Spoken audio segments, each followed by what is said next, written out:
কুলতলিতে তৃণমূল পঞ্চায়েত সদস্যকে কুপিয়ে খুনের চেষ্টা, অভিযোগের তীর বিজেপির দিকে। পঞ্চায়েত সদস্যের উপর ধারালো অস্ত্র নিয়ে হামলা, অভিযোগ বিজেপির বিরুদ্ধে। ঘটনায় আশঙ্কাজনক অবস্থায় তাকে কলকাতায় স্থানান্তরিত করা হয়েছে। আহত কুলতলির বিধানসভার চুপুরিঝাড়া গ্রাম পঞ্চায়েতের তৃণমূল সদস্য অনন্ত সাপুই।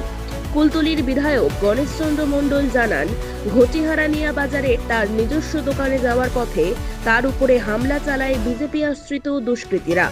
এলোপাতাড়ি কোপ মারা হয় তার শরীরের একাধিক অংশে ধারালো অস্ত্রের কোপ।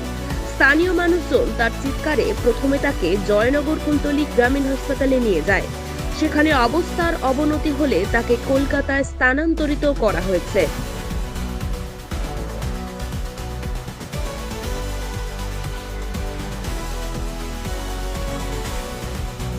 আমাদের চুপিঝাড়া অঞ্চলের গ্রাম পঞ্চায়েতের সদস্য অনন্ত সাপুই ও আজকের ঘটিয়ান্না বাজারের দোকান আছে, ও বাজার থেকে বাড়ি ফেরার পথে অতর্কিত বিজেপির কিছু সমাজবিরোধীরা ওকে আটকে ধরে মেরে ফেলে দেওয়ার উদ্দেশ্যে ওকে এলোপাতাড়ি কোপ মারতে থাকে এবং পাশের লোকজন দেখা পেয়ে সবাই গিয়ে ওর চিৎকারে ওকে ছাড়ায় এবং তারা ছেড়ে পালিয়ে যায় এবং ওকে আশঙ্কাজনক অবস্থায় আমাদের জামতলা গ্রামীণ হসপিটালে নিয়ে আসে।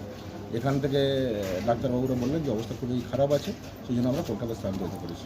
দাদা, নির্বাচনের এখন অনেক বাকি, তার আগে এরকম হিংসা? দেখুন, বর্তমানে নির্বাচনে ভারতীয় জনতা পার্টির নিচে থেকে পায়ের তলা থেকে মাটি সরে গেছে। তারা জানে এই নির্বাচন তারা কোনোদিন জিততে পারবে না, তাই নতুন করে আবার কুলতলির মাটিতে দাঁড়িয়ে খুন সন্ত্রাসের রাজনীতি করতে চাইছে। আমরা পুলিশ প্রশাসনের পক্ষ থেকে সবাইকে বলেছি যে যারা এই ঘটনার সঙ্গে যুক্ত আছে তাদের জন্য বের করে উপযুক্ত শাস্তি দেওয়া হয়।